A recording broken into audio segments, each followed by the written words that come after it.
silence for our troops on active duty.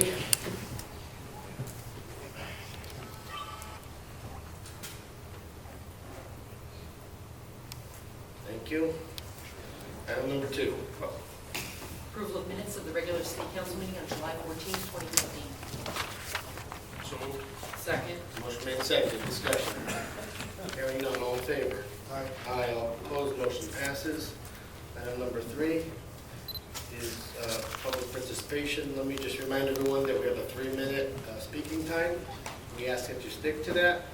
First speaker is Roger Michelle. Thank you, Mayor. I didn't prepare with a 17-minute speech, but I do have a copy of the speech for everybody, and I have an outline, so I'll make it easier on everybody. Thank you. My name is Roger B. Michelle, and I reside at 13 Jerome Avenue here in Bristol. For more than a year, I have been genuinely considering running for mayor for the city of Bristol. This appearance is not a declaration of my candidacy for any public office. I am scratching a political itch. I am here this evening to share with you what I and many of the Bristol's hardworking, tax-paying residents believe to be the condition of Bristol. We have problems. It is not a political party problem. It is a process problem. No matter what our party affiliation, we the middle class are making up for the rich and paying for the greedy poor. We are unrepresented, and it's time to take the politics out of government. A brief resume of my qualifications, connections, and concerns for the city of Bristol are as follows. I was born, lived, educated, and worked in the city for nearly 69 years. I served in the United States Navy, earned 3 associate degrees, a bachelor's degree, an MBA, 1 year of law school, and was a PhD candidate. Served on a Democrat town committee and was a state representative for 12 years. Enclosed in the package I'm going to give you is a list of some of the politically generated events and decisions that hampered the development and contributed to Bristol's depressed image and undermined the great character of Bristol for the benefit of a few, including 1, the gerrymandering, seizing land from Southington. 2, the design of 84 under and around Bristol. 3, the original downtown development tied up in court. 4th, fought against the construction of Route 72. 5th, inflexible use of the eminent domain. 6th, Bristol Courthouse to be transformed into a judicial educational center. 7th, the Boulevard School used as a city hall, performing arts center, and a second senior center. 8th, questionable purchase of the mall. 9th, the mall site across the street will bring in more Section 8.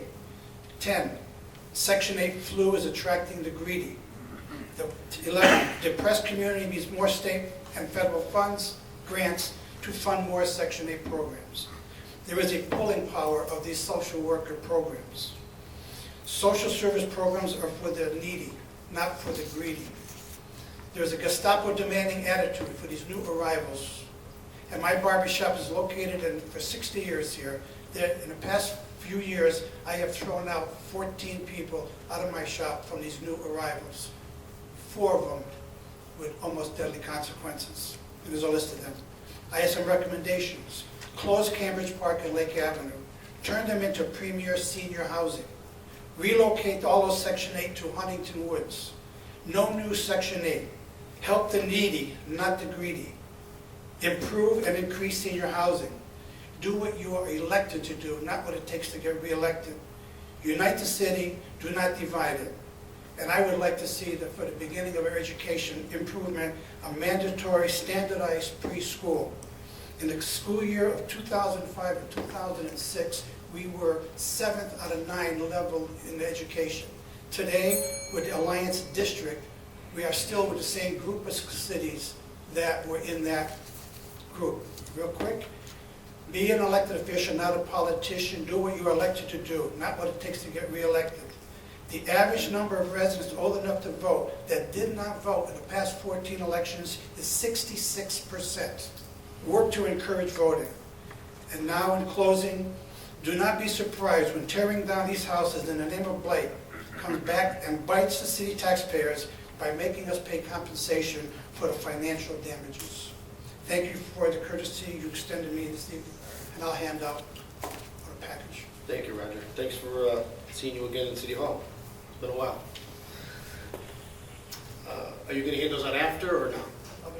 Okay. While we're waiting. Mike Dutko, you're up next.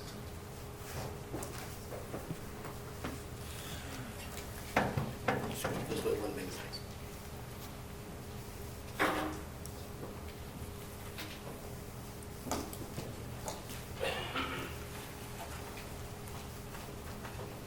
Thank you.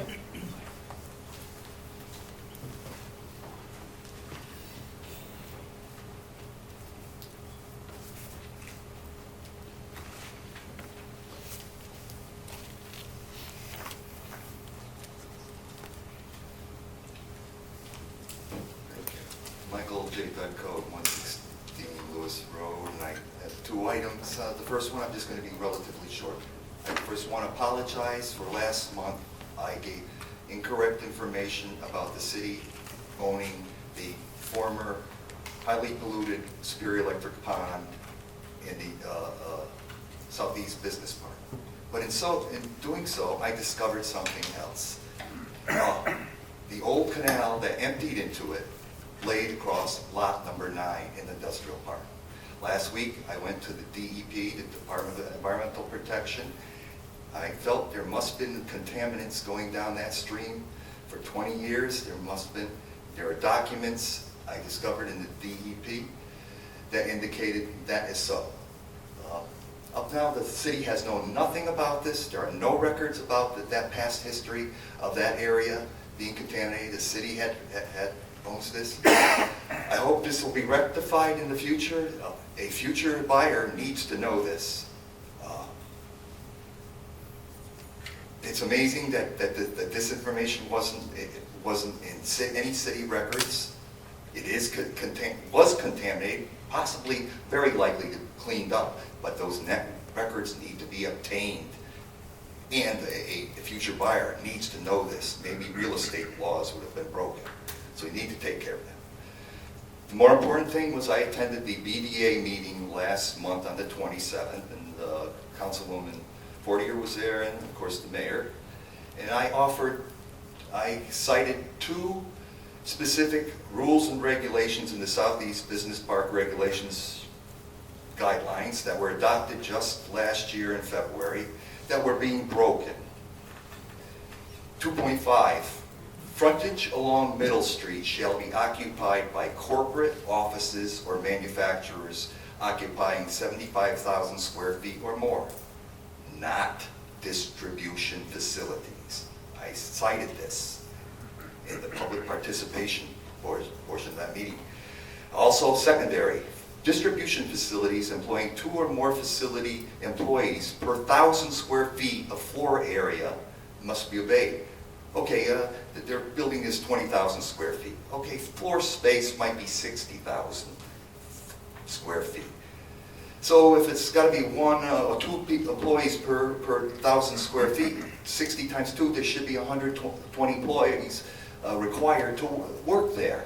There are only 30 to 40. These 2 items are being broken. Later on, something was passed. I don't even really know what was passed and agreed to that night. The industrial committee did cite errors and changed them that night. 2.3, about more than 5 acres can be a distribution facility. And also 3.8, I guess outside pallets and equipment can be allowed. But that was allowed. How come I was denied? I was not recognized. Nobody paid attention to what I as a citizen said. I feel there was improper procedure. Thank you, Mike. And invalid vote taken. Thank you. Sean Roost.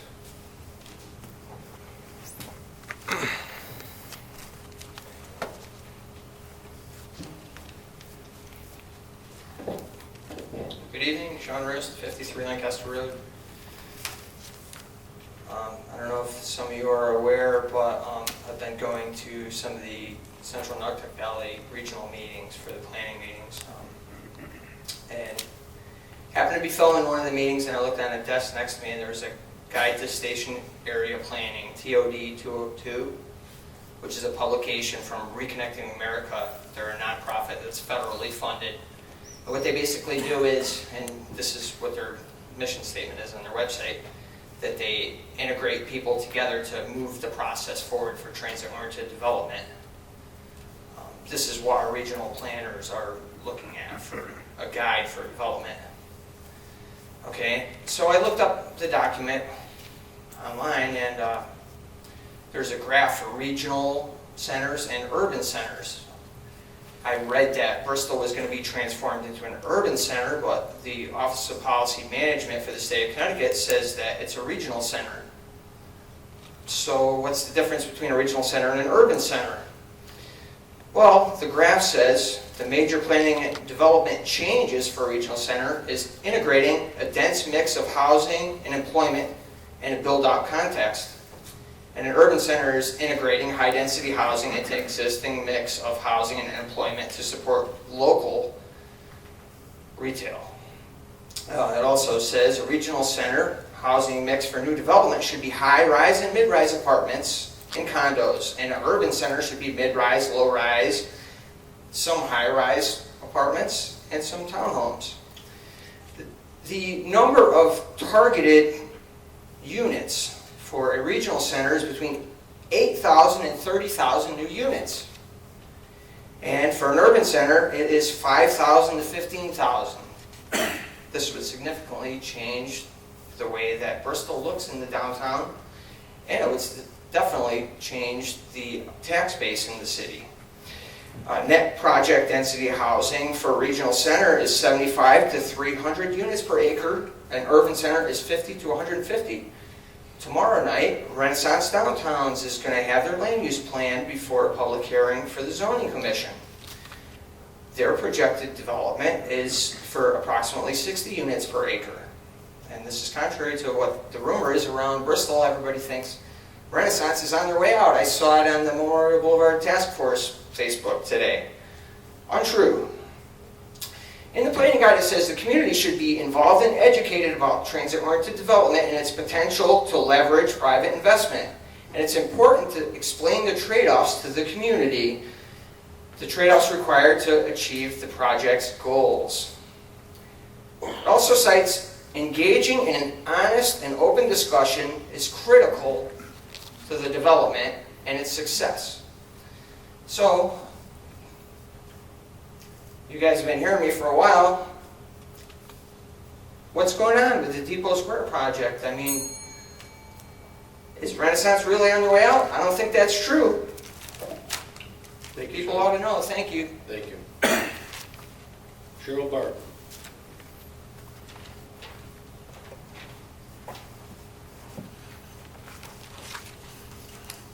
Cheryl Barb, 52 Belladine Gardens Drive, Bristol, Connecticut. Thank you for hearing me tonight. If you haven't noticed, I'm a preservation activist, so I have to activate tonight. My grandmother used to say, nothing is impossible. If there is a will, there is a way. I was saddened to hear of the recent decision to shut down Memorial Boulevard Theater for the next 3 years. Given the dedicated work of many citizen volunteers, I think it is reasonable that the city administrators who chose to close our building take the time to list their specific objections on a point-by-point basis. A blanket statement citing public safety violations with no list, no explanations, and no discussion of solutions is unacceptable.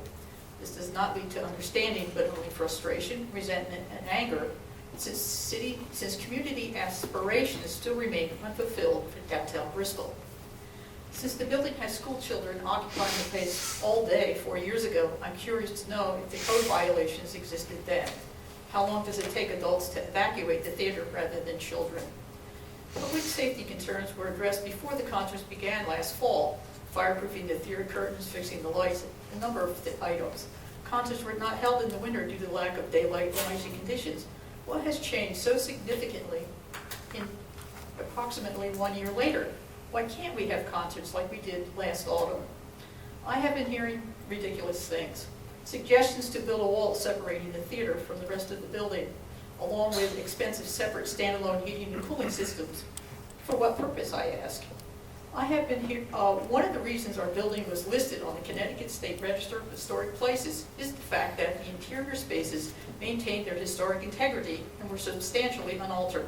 Thus, we can now garner a 20% state tax credit for the adaptive rehabilitation of our building. One of the recommendations of the Memorial Boulevard Task Force is to pursue a National Register listing.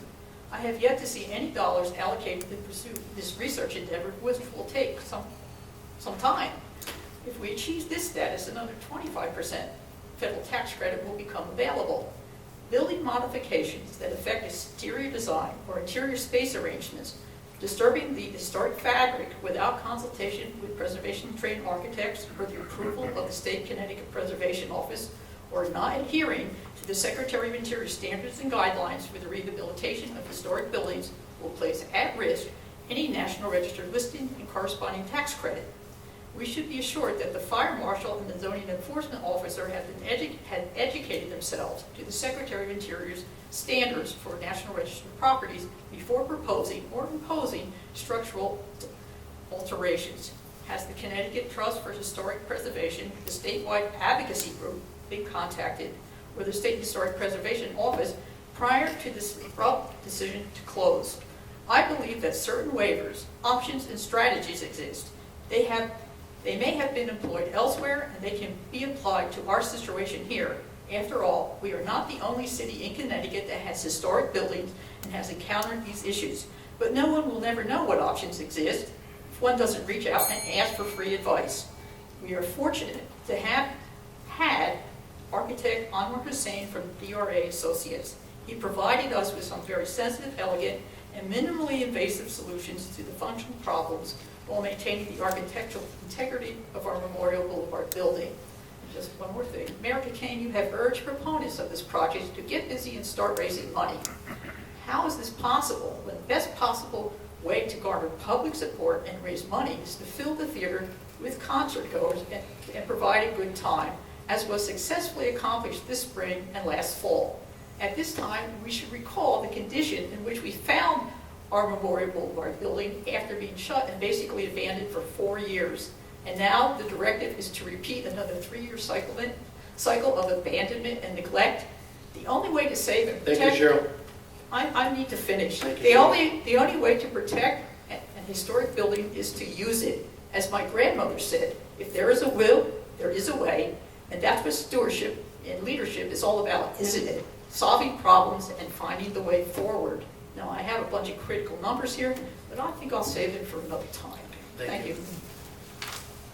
Item number 4, announcements, starting at far left. None. I have 2. The first is that the West End Association is having their annual summer festival at Rockwell Park. It's taking place this Saturday, August 15th, from 10 to 6. There are craft and food vendors and games and live music. It's proved a very successful and enjoyable event, and many of us here will be in attendance. My second announcement is that the New England Carousel Museum and the Bristol Adult Resource Center, BARC, are presenting together an exhibit called Innovative Lives. It's going to be held at the Carousel Museum starting Thursday, August 20th. It's an art exhibit, and the art will be on display through September 6th. These are art created by the BARC clients.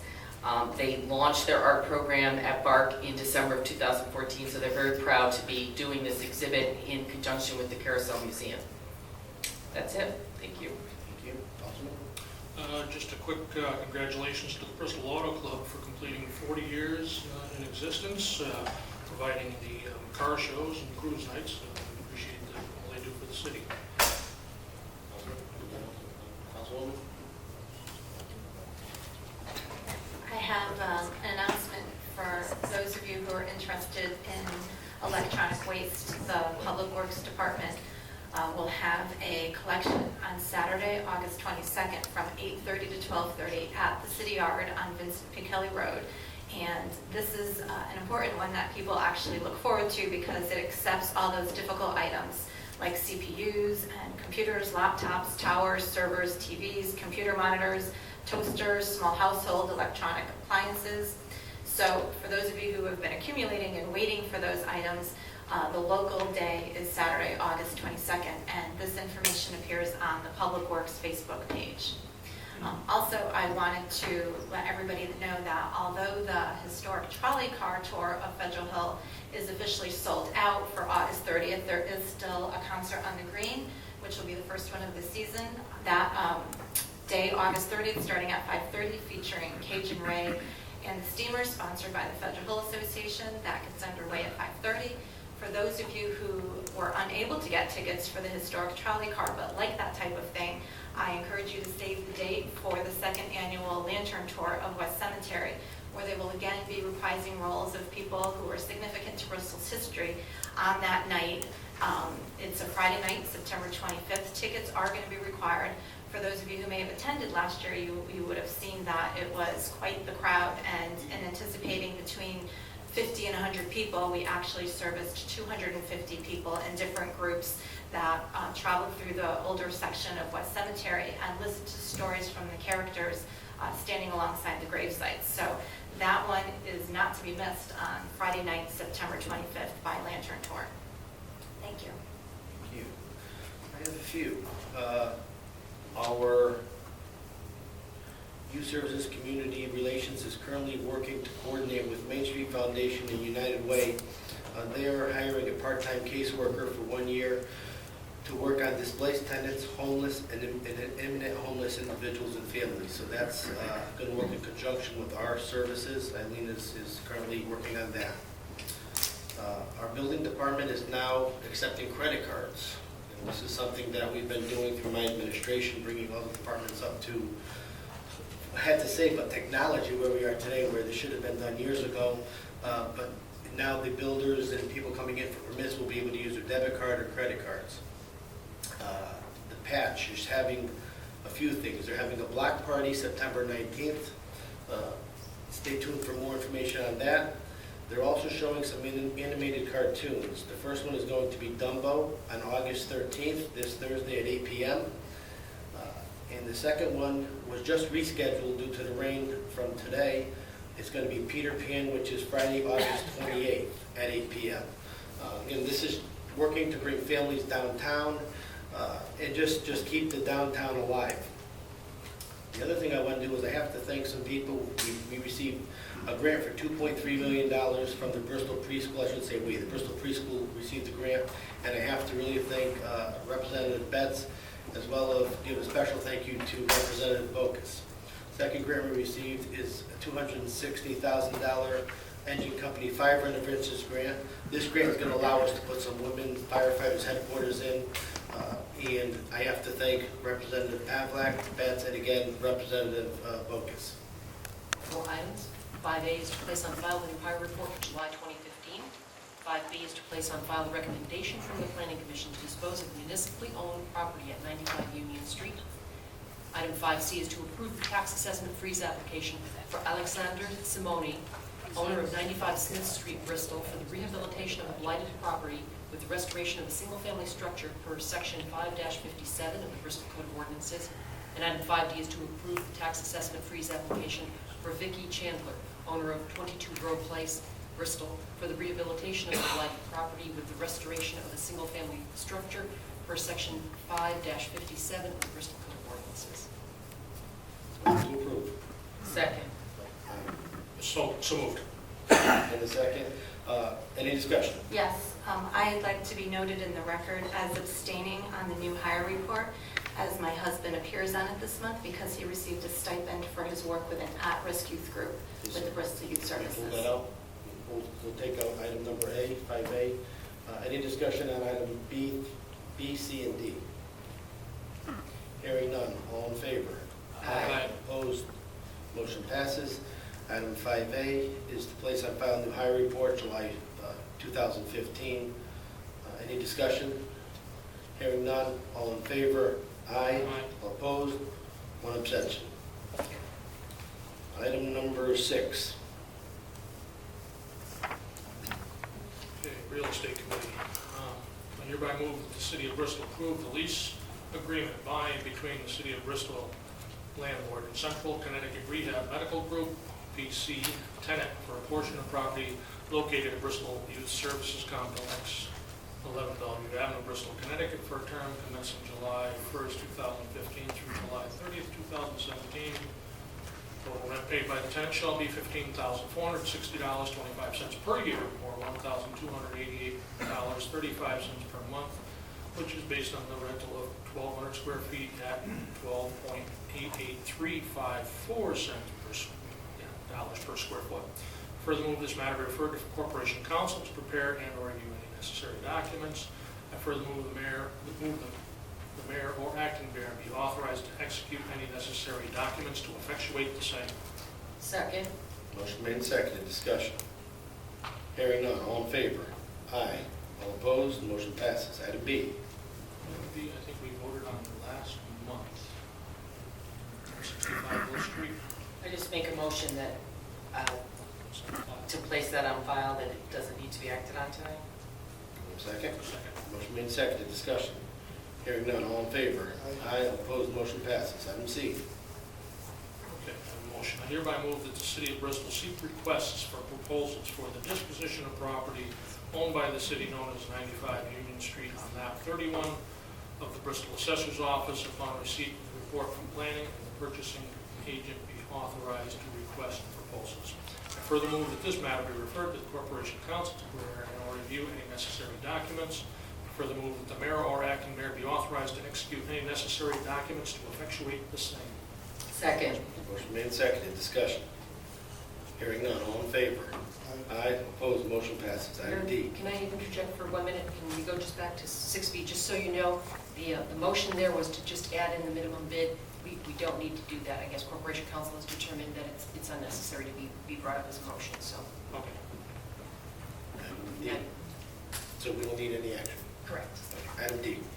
Item D, I'll make the motion. I hereby move that the City of Bristol convey property known as 1416 Lincoln Place, which is a vacant lot, on map 23 of the Bristol Assessor's Office for $1 and other valuable consideration to Mark Capsulores, owner of a budding property located at 20 Lincoln Place, per the following conditions. 1, the property located at 20 Lincoln Place must be merged with 1416 Lincoln Place. And 2, Mr. Capsulores must pay all fees and costs associated with the merging of the properties. I further move that this matter be referred to the Corporation Council to prepare and or review any necessary documents. I further move that the mayor or acting mayor be authorized to execute any necessary documents to effectuate the same. Second. Motion made and seconded, discussion. Let me just say that this is one of the buildings that we took down during the blight site. And again, it's really transformed that neighborhood. It's reducing the density in the neighborhood. And I know the neighbors are very grateful. So we're really changing neighborhoods. All in favor? Aye. All opposed, motion passes. Any other committee reports starting my left? Yes, Your Honor. One from the Bristol Public Library and Manross Libraries are wrapping up summer reading this week with a variety of free programs. For the adults, the Library Coffee House Summer Series winds up with the swing and jazz music of pianist John Brianetti with Atla Di Champlain and Lou Bocciarello on Thursday, August 13th at 6 p.m. Old-fashioned ice cream floats by Dunphy's will be served, courtesy of the Friends of the Bristol Public Library. In the Children's Department, there will be a special performance with Nappy's Puppets on Friday, August 14th at 9:30 a.m. The Shadow Puppet Sing-Along will be fun for the whole family. At Manross Library, there will be a garden social Friday, August 21st at 2 p.m. Patrons are welcome to bring in photos, specimens, and stories of plants grown over the summer. Gardening for the fall will also be discussed. Garden-inspired refreshments courtesy of the Friends of the Bristol Public Libraries will be served. And also a quick update from the Mayor's Task Force on HIV/AIDS. The task force is working on a directory that's aimed at collecting information on all the services different organizations in the community provide, and also aimed at trying to understand what the needs of the community still are. And that information will be compiled by the task force. And we're going to send that information to the mayor's office actually to share on the website and on social media as well. Thank you. Councilwoman? No other committee reports. No other. Councilwoman? I have one from the Cemetery Commission. We are asking that I'm bringing a motion forward tonight. We met last night, so that is the reason for the last minute. But it's good news because the state of Connecticut has opened the Neglected Cemeteries Fund that has been accruing money for the last 18 months, and it's now available on a first-come, first-served basis. So because we are in the process of doing several projects, we are trying to get our grant submission in as soon as possible so that we will be eligible for those funds. So the motion that I'd like to bring forward tonight is for the mayor and city council to approve the submission of a grant application to the state of Connecticut Neglected Cemetery Account Grant Program as established under section 19A-308B of the Connecticut General Statutes, the amount of $2,000 for the purpose of a fence replacement at the Old North Lewis Street Cemetery. Do I have a second? Second. Motion made and seconded, discussion. Hearing none. No, go ahead. Hearing none, all in favor? Aye. Opposed, motion passes. So this just needs to be signed, and then I need copies of minutes brought forward. So Teresa, I don't know if you are going to use your copy that I sent, or if I should pass this forward for signature. Do you?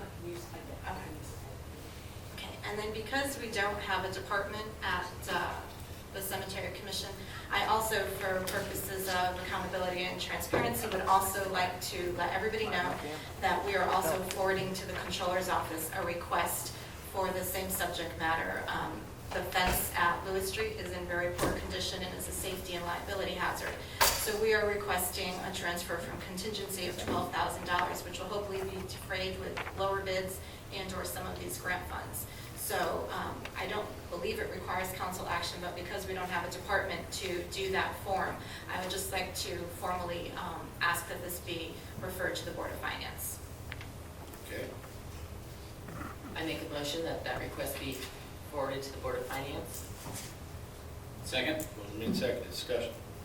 Hearing none, all in favor? Aye. Opposed, motion passes.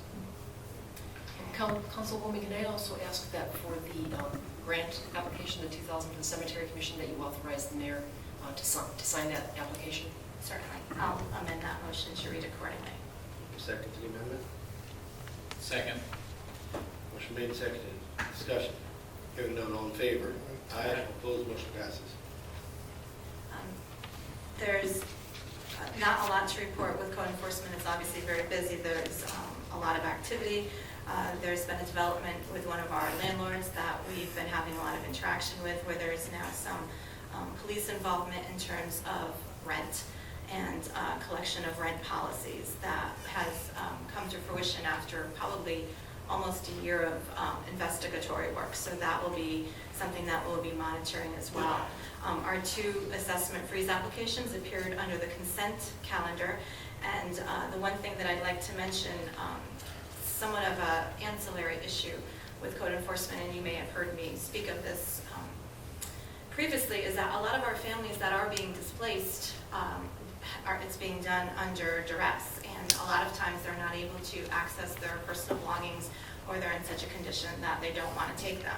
For Goodness Sake, which is a nonprofit on Riverside Avenue, has stepped in and is not only helping people who are transitioning from the homeless shelter or other apartments or situations, but also the people involved with code enforcement in order to have a new start in a new location.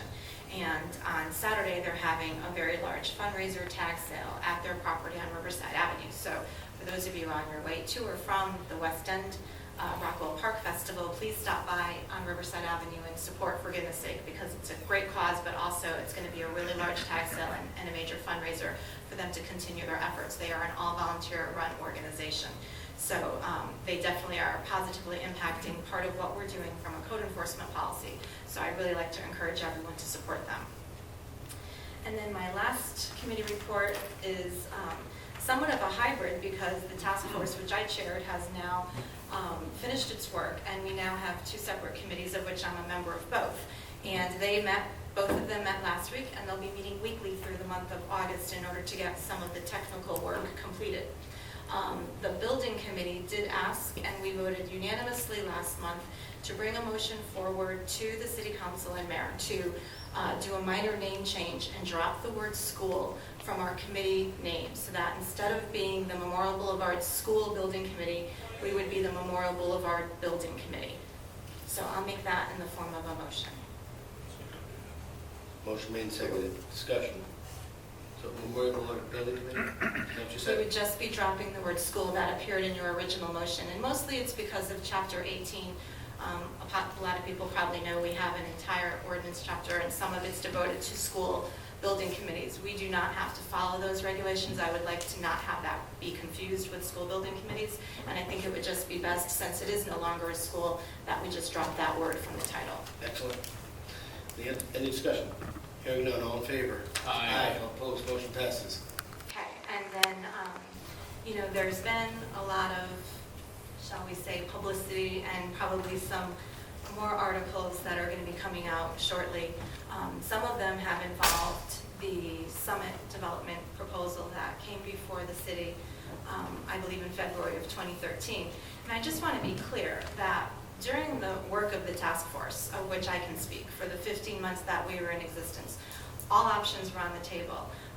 We thoroughly investigated and actually compiled a compendium of all resources and all works and any ideas, including studies that dated back several years that pertain to the Memorial Boulevard building, the facility studies, the theater studies, and everything that went along with that. That being said, we, as a task force, decided to go a different route than residential for a variety of reasons which can be backed up by our research.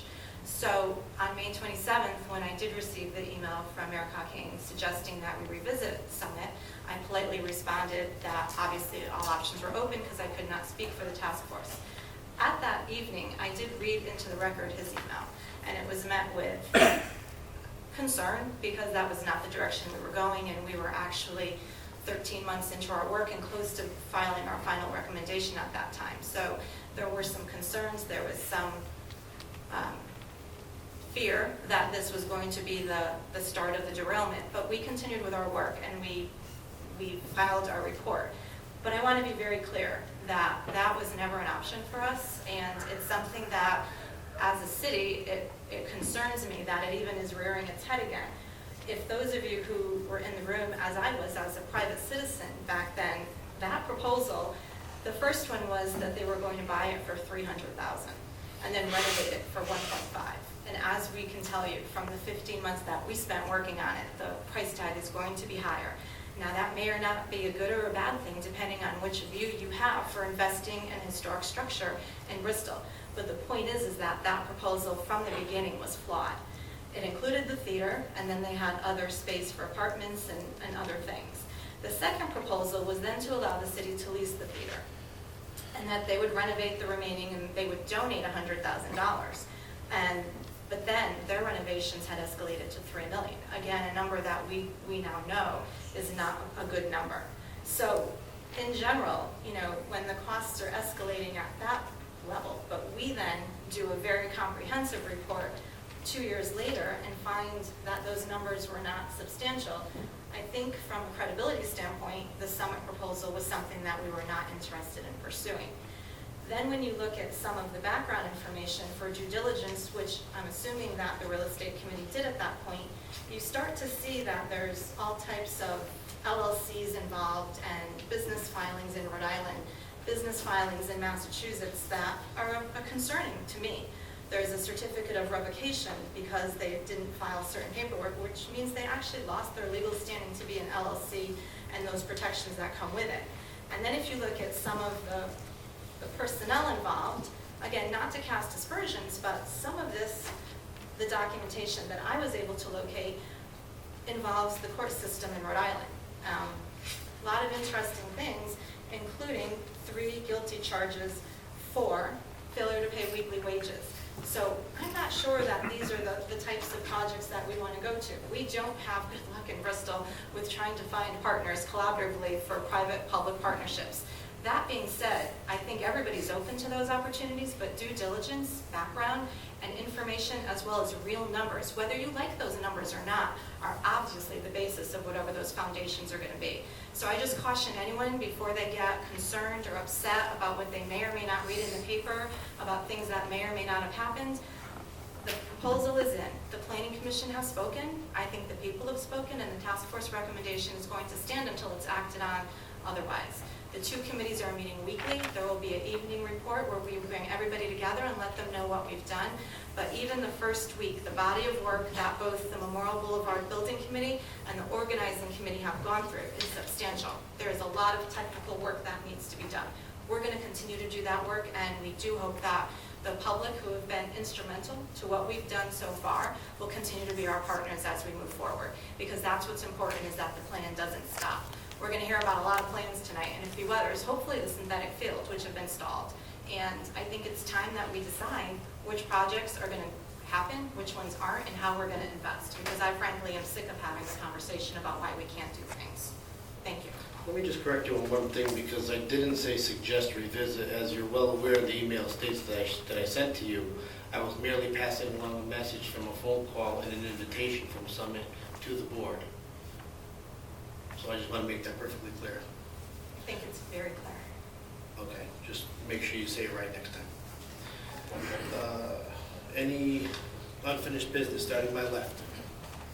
I don't know, Your Honor, if you want me to bring this up under unfinished business or new business, but I was going to ask you a question about the part-time staffer that's going to be at Youth Services dealing with the homelessness.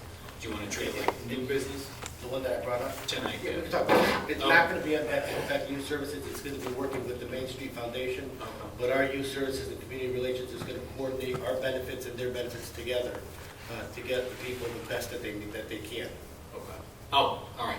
Then you know. So it's not an employee. It's not Youth Youth Services. Services. Okay. Then never mind. Coordination with them. I think I might have misunderstood. I withdraw my question.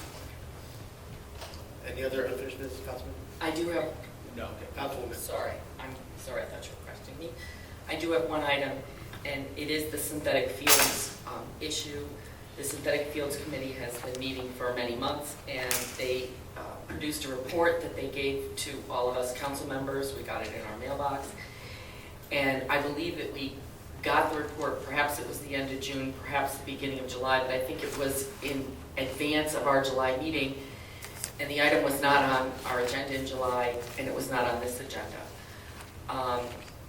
Then it appeared at the July Finance Board agenda. And I'm concerned about process. I'm wondering why that was the process, because my understanding is that in late winter or early spring, the 10-year capital improvement committee approved $1.5 million as sort of a placeholder until the synthetic field committee decided what site they wanted to recommend, and that site was approved by the city council. And my understanding is that their report does recommend a site. It's been to the park board. It's now been to the finance board. It's supposed to be going back to the finance board, and I don't understand that process based on other things we've done of a similar nature. So I'm just... Sure. This has been something that's been in the works for a while, and personally, before we spend millions of dollars, I think we need to have the right spot. How we got to the Board of Finance, or how this committee got to the Board of Finance, was they did invite the chairwoman to one of their meetings for discussion and to listen what was going on. The Board of Finance had some questions. So the Board of Finance did invite the task force to the Board of Finance meetings last month. They asked them some questions. And in fact, the task force asked the Board of Finance for a vote next Board of Finance meeting. So that's how it got there. I think that the Board of, and we all understand that the Board of Finance does not have the final say. We're all in agreement on that. The Board of Finance knows that. I think where the issue became was, I think we all need to be on the same page. And what I'd hate to see happen is push something through just so people who are pushing to get votes get them. I'd rather have us all on the same page. And if that means taking an extra month for the Board of Finance to ask questions, who's ultimately going to be doing the bonding for this property. So what I hate to see what happen is the Board of Finance get a proposal that they say, no, we're not going to bond, and then we're back to square one. So I think it was well worth the 30 days that we're taking to get everybody on the same page and we're all in agreement. The Board of Finance has already committed, at least I have committed, the $75,000 for design work, and that was said publicly, and we will be taking a meeting at the next Board of Finance meeting. And it will be on the next council meeting agenda. Can I follow up and ask exactly what they're voting on at the finance board? Because the money, in my understanding, has been approved. The task force has asked the Board of Finance just to vote on their proposal, that they're in agreement where the property's gonna go, where the field is gonna go, so when it gets to the Board of Finance, there's no controversy.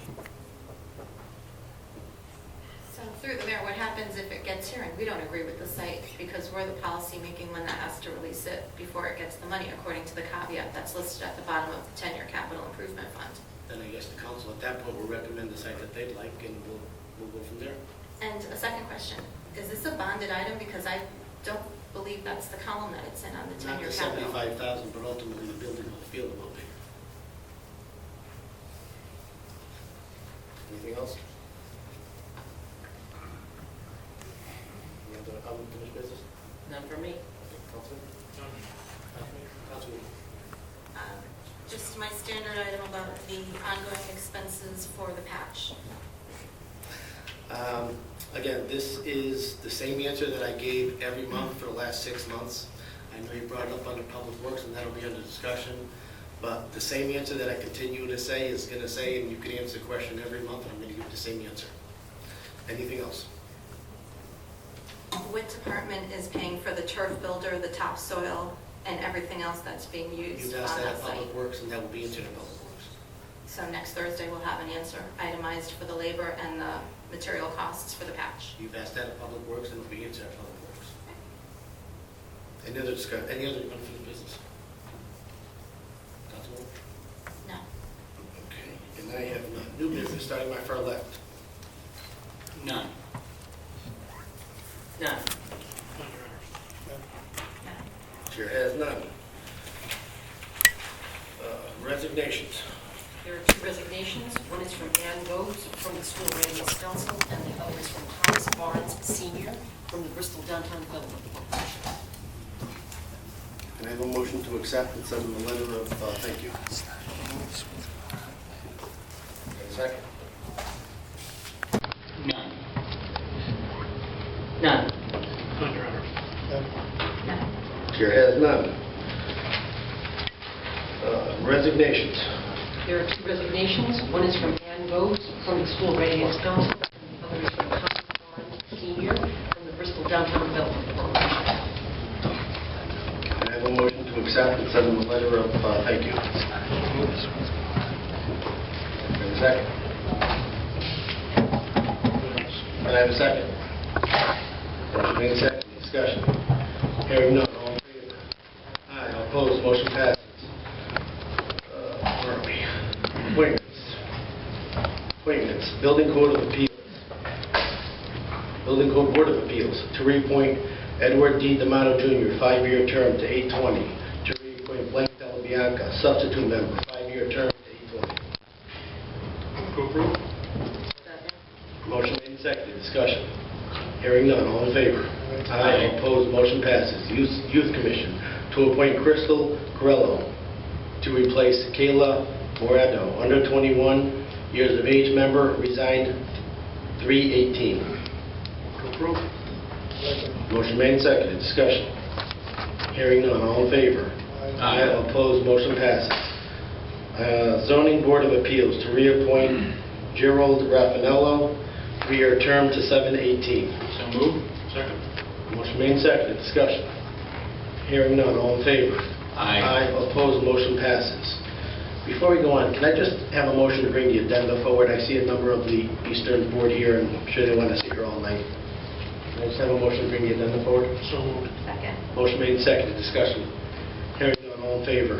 Aye. All opposed? Motion passes. The press box at Bristol Eastern High School to Lee Camsh Construction LLC for $67,203. The authorization for Mayor Wright to execute any necessary documents. Move to approve?